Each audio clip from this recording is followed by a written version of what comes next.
Quando nos referimos ao repertório musical do Renascimento, temos que ter em mente em qual Renascimento estamos pensando. A obra elaborada por aqueles compositores atingiu um tal grau de inventividade e experimentalismo que é um pouco complexo colocá-las todas no mesmo grupo. Até aqui não há uma grande novidade. É muito comum termos subgrupos estilísticos dentro dos movimentos artísticos. No entanto, ao nos depararmos com a obra de um seleto grupo de compositores das últimas décadas do século XVI, rapidamente percebemos se tratar de um caso à parte.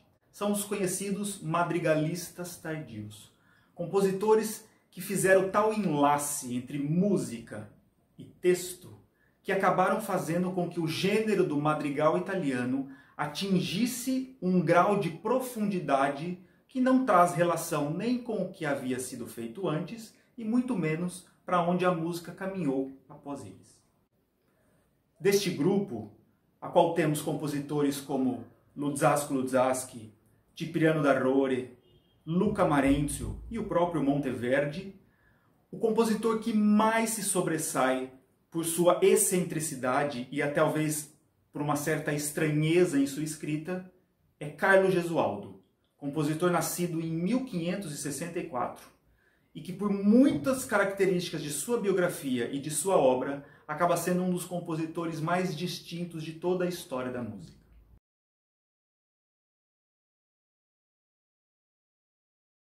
Gesualdo compôs principalmente madrigais italianos e motetos sacros. Sua obra que se distancia de nós há mais de 400 anos, período qual ela jamais foi esquecida ou deixou de causar interesse em todos, ainda nos coloca mais perguntas do que respostas, mais mistérios do que consensos. São muitos os motivos pelos quais a gente pode entender essa obra tão difícil de ser compreendida. O principal deles e o mais conhecido é a sua tumultuada biografia, com eventos muito trágicos e que ficaram muito famosos na época e que certamente foram decisivos nos caminhos artísticos da escrita do compositor. No entanto, esses fatos biográficos tão propagados não nos ajudam a entender completamente a sua escrita musical, essa sim, repleta de elementos inerentes a ele, sem os quais a gente não consegue apreender toda a beleza e o valor artístico deste compositor. O primeiro desses motivos é a posição social do compositor. Gesualdo era membro de uma das famílias mais importantes e poderosas do Renascimento. Muito jovem assumiu o principado quando da morte de seu pai, e o que o colocou numa posição que não é comum entre os compositores. Gesualdo não precisava compor para ninguém, ele não servia nem ao nobre, nem mesmo à igreja, ele se servia da igreja e da nobreza. Isso fez com que ele pudesse escrever aquilo que ele quisesse. Soma-se a isso o fato do compositor terem os meios para contratar os melhores cantores e músicos que tinha na época. Portanto, a sua escrita musical, complexa e virtuosística, não era um impedimento. Ele podia e fazia usufruir dessa sua posição.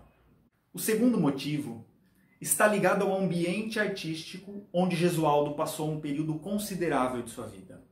Por conta do seu segundo casamento, ele escolheu adentrar e se mudar para a corte da família d'Este em Ferrara, uma cidade ao norte da península italiana. Ferrara, no século XVI, já era tida por todos como o centro mais avançado de música e demais estéticas artísticas. O gosto da corte da família d'Este, como todos os moradores daquele espaço, era realmente por uma música muito experimental, ainda mais avançada do que já era o próprio repertório do Renascimento.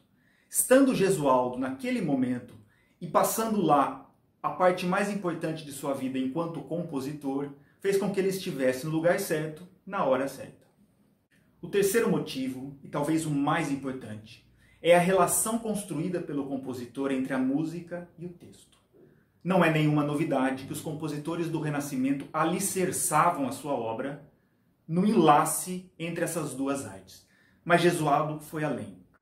Tamanha é a importância que o compositor confere a essa característica que ele elimina a figura do poeta e assume totalmente a concepção de sua música. Indícios como esse nos levam a crer que entender a música de Gesualdo pressupõe entender com muito cuidado o que traz a poesia.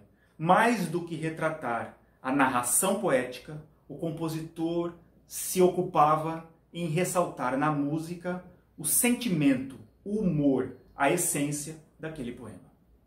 Mesmo esses indícios nos ajudando a compreender um pouco mais essa obra tão específica, tão valiosa e tão misteriosa, não existe modo melhor de penetrar nesse ambiente do que ouvindo, do que realmente se deliciando com as páginas compostas por ele. Em 2018, o Madrigal da UFBA levou a público um concerto chamado Lettera Amorosa, em que madrigais de Gesualdo, paralelo a madrigais de outros compositores do mesmo período, conversavam entre si através da escrita musical e também das poesias escolhidas. Em um registro feito no ensaio geral de um desses concertos, nós temos o Madrigal Morolaço, um dos mais conhecidos e mais importantes da obra deste compositor.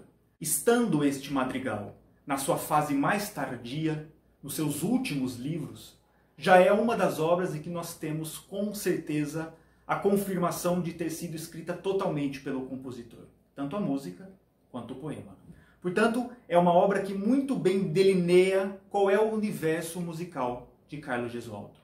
Ouvindo essa filmagem, que foi feita no ensaio geral, nós conseguimos visualizar um pouco dos temas propostos.